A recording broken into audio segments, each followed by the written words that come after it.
Deepali Joshi.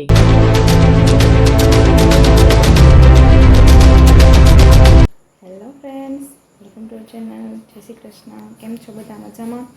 તો જુઓ, અત્યારે વાગી ગયા છે 7:30 અને આજે રસોઈનો ટાઈમ થઈ ગયો છે. તો તમને ખબર જ છે, બપોરનો જે આજે લંચનો જે બ્લોગ છે મેં એડ કર્યો છે, તમે જોયો હશે. ના જોયો હોય તો એ બ્લોગ જોવો. અને અત્યારે આજે છે ડિનરની અંદર કંઈક એવું સ્પેશિયલ આજે હું બનાવી રહી છું, પનીરની સબ્જી.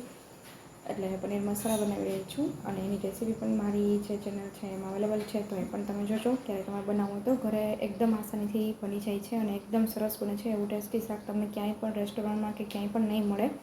એવું એકદમ સરસ મજાનું શાક આપણે ઘરે આસાનીથી બનાવી શકીએ છીએ. તો જુઓ, મેં પણ પ્રિપરેશન બધી કરી લીધી છે, તમે જોઈ શકો છો. આ છે ગ્રેવી જે હું બનાવી રહી છું. તો ડુંગળી છે એ બાફીને પછી લેવાની, જેથી આપણે ગ્રેવીને કદાચ તમારે સ્ટોર કરવો હોય તો પણ એ ખરાબ ના થાય અને એનો ટેસ્ટ એવો નવો જ રહે. ઘરે બનાવેલી જે વસ્તુ છે એની તો વાત જ કંઈક અલગ હોય છે. કેમ કે ઘરે બધી આપણે શુદ્ધ વસ્તુ જે આપણે ઘરે આપણે યુઝ કરતા હોય બધી વસ્તુ સારી જ હોય છે. રેસ્ટોરન્ટમાં એ લોકો શું યુઝ કરતા હોય આપણે કંઈ ખબર ના હોય. ઉપરથી ખાલી બસ મસાલાને બધું એડ કરે એટલે આપણે ટેસ્ટી લાગે, પણ જેવું ઘરે બનાવીએ જે ટેસ્ટી લાગે એવું તો આપણે જે હોટલમાં ખાઈએ ત્યાં લાગે જ નહીં. તમને ખબર છે.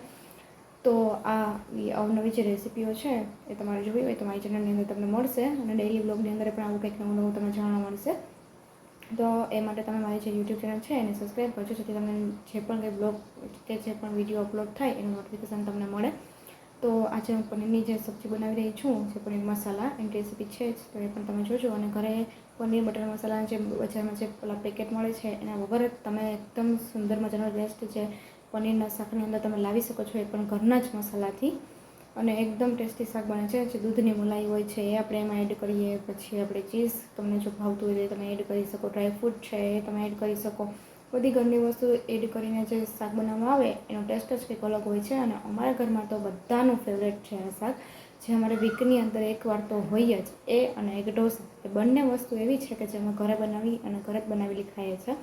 તો આવી અવનવી રેસીપી જોવા માટે મારી ચેનલને લાઈક કરજો, શેર કરજો અને સબસ્ક્રાઈબ કરજો. Thank you. તો મળીએ નેક્સ્ટ વ્લોગમાં.